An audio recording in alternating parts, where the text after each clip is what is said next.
And we continue to follow all the latest developments out of Japan. For more on all of this, we go now to our very own Adam Housley, standing by tonight in Tokyo. Adam. Yeah, Sean, we've seen these pictures in the video that's come in the recent days since the earthquake, tsunami, and now, of course, the nuclear situation has taken place. And all that video is dramatic. But getting a grasp on what has actually happened here and what continues to happen, we've put together some numbers for you, kind of a situation of where things stand at this point. 15,000 people, according to the government, and according to, this has been compiled, by the way, by the Daily Telegraph, but the government has said here that 15,000 people are still unaccounted for. 550,000 people have been evacuated from their homes. Now, that's not just in the nuclear area. That's in other areas that were severely damaged by the earthquake or the tsunami. 1,650 people have been tested for radiation. 76,000 buildings have suffered some sort of damage, and 6,300 buildings have been completely destroyed. That kind of gives you an idea of the numbers, and those numbers you could go on for probably 5 or 10 minutes just listing off all the difficulties these things have caused, all the damages these three events have caused in this region of the world. Now, 5 million homes are still without power, and when you look at the video, the damage really begins about 35 miles or so north of Tokyo, and as you move more towards the epicenter of the earthquake, the damage gets much more severe. By the waterfront also, it gets much more severe because the tsunamis got deeper and deeper, from a couple of feet in some cases to where you see it at about 30 feet. Some of that video that we saw close to where the reactors are having the problems right now. So, Sean, the pictures are dramatic. They keep coming in by the day, and as this country goes forward, there is a tremendous amount that needs to be done here. That's an understatement. They're saying in the hundreds of billions to even begin to repair some of the damages here. Sean? You look at these images, and it's when I first went to New Orleans after Katrina, pictures never really captured the true devastation. You'd drive on the highway for miles and miles and miles, and it became a wilderness, and it was just destruction at such a high level. It seems that is obviously very similar as you give these numbers. But as the humanitarian effort goes forward and people are looking for food and clothing and medicine and supplies and baby formula, how is that working out? Because I hear the stores are pretty bare. It's difficult also, Sean. What's that? Yeah, well, the stores are bare. When you drive in areas where the damage is strictly just earthquake damage and it's not as bad as you move north, for example, just on the edge of where the destruction zone begins, a lot of the stores, the shelves are barren. You don't find a lot in there, candidly, other than sodas and maybe some chips. Gas lines are extremely long. That in some cases can take 2 hours, 3 hours, and when you get to the front, you only can buy 5 gallons at the most.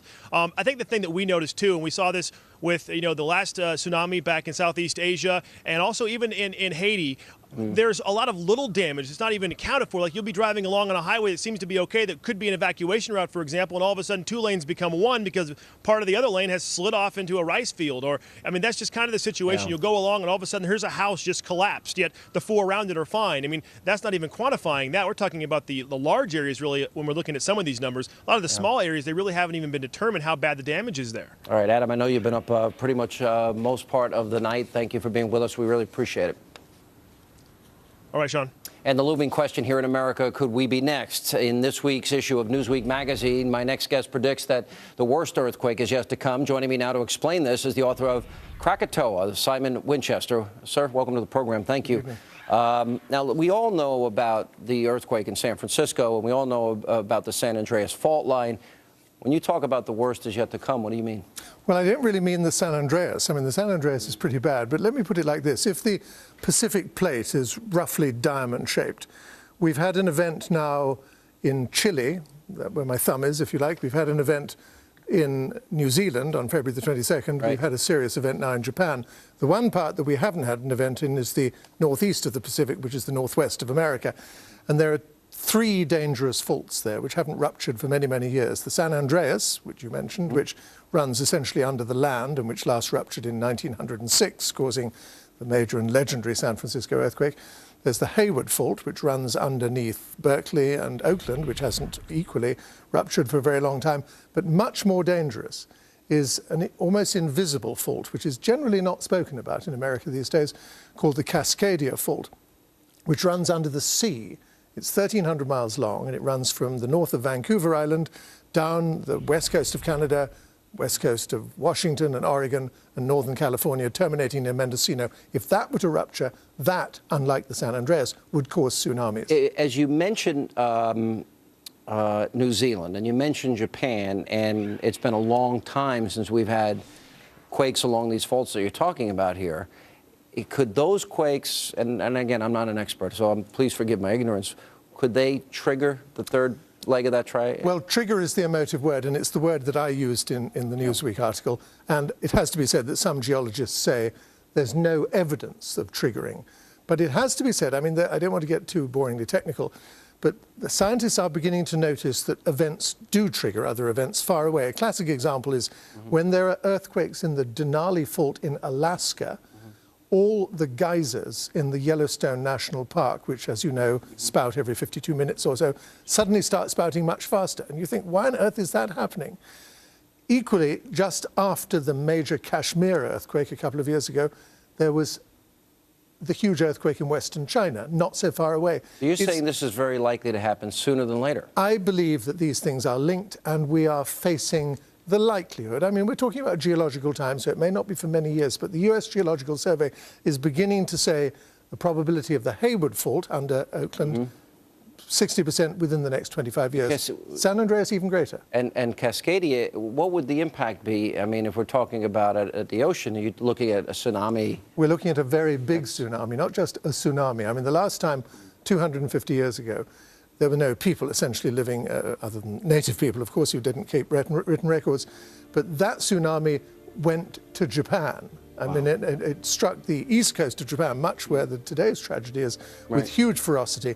We're talking about waves, if the Cascadia Fault ruptured in a major way, we're talking about waves not 30 feet high, like attacked Sendai, but the same sort of scale that attacked Krakatoa in 1883. How many miles in, and how big would these waves be? Well, the last record suggested, and 250 years ago records weren't particularly good, 100 feet high, going many, many miles inshore. So that would be very dangerous. We're talking about major populated areas here. You really are. You're talking about a death toll unprecedented. Well, it could very well be. I mean, there are certain differences. Or the People can potential.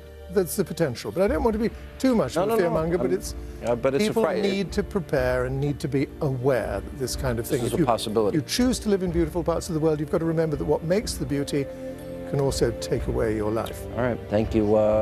Pretty frightening, but hopefully not realistic scenario. I hope you're right. And coming up, we examine what a massive natural disaster like this one might look like here in the U.S. We'll give you more information on that and much more coming up next. Now, no one tells the story of the devastation in Japan better than the people who saw the events firsthand. Joining me now to share his earthquake experience is Chihiro Muroy is with us. Chihiro, thank you for joining us, I believe, via Skype. Thank you. You saw this all firsthand. Tell us about it. Right. When the first earthquake struck, like we have like a lot of shaking going open, and then like books, dishes, like flower vases all came down, and then I was under the table, and it lasted like 5 minutes to 6 minutes. It was like longest earthquake I ever experienced. And like when I got outside, like I saw like all walls surrounding houses that fell, and then like roofing tiles, which we call kawara in Japanese, they fell off, they broke. It was a disaster. How was the aftershocks, Ben? Well, the aftershocks randomly hit like frequently, and then like I saw the roads are warped and then cracked everywhere, and then like we can't expect anything like from the aftershocks. I have a cell phone right here, and then this cell phone gives me a warning when the big earthquake aftershock strikes, and I mean it rang like 8 times already since like March 11th. Yeah. All right, Chihiro, thank you for sharing your experience, and we wish everybody in Japan the best in terms of their recovery. So what are the chances we could experience such a massive natural disaster here at home? Joining me now to explain what the likelihood is are Peggy Hellweg, a seismologist at the University of California, Berkeley, William Ellsworth, U.S. Geological Survey geophysicist. Guys, thank you for being here. Why don't we take a look first at the 1906 quake along the San Andreas Fault? And we have a markup model here. Can you explain what is happening there? Yes, so what happens first is a little bit after it begins, the P wave arrives, which is blue, and then the rupture begins to propagate along the fault, which we see as the red line propagating. And behind the blue shaded areas, we see the red propagation of the S waves, which is the strong shaking and the shaking that actually causes the damage. We just had Mr. So the Winchester on. 1906 Do you agree with his assessment? He gave a triangle. He talked about New Zealand. He talked about Japan. And, you know, the feeling has been for many, many years that California, the West Coast in particular, may very well be due for a major, major earthquake. And, in fact, it could be followed by a massive tsunami. So well, we certainly know that the strain is building. William, go ahead. And yes, we know the strain is building and that there will be earthquakes someday. The earthquake in New Zealand is really quite small by the scale of the other two, so I don't think we see any reason that there will be an immediate triggering by any of these recent earthquakes. But we do know they're coming. And Simon Winchester was quite correct to point out that Cascadia is one of those areas that we should be paying more attention to. It's the one source in the lower 48 where we might expect an earthquake of magnitude 9. That's pretty frightening. I wish we just had more time. We'll be following this in the days to come. Thank you both for being with us. And that is all the time we have left this evening. As always, thank you for being with us. Let not your heart be troubled. The news continues. Greta Van Susteren is standing by to go on the record tonight and take it from here. Greta, take it away. We'll see you tomorrow night.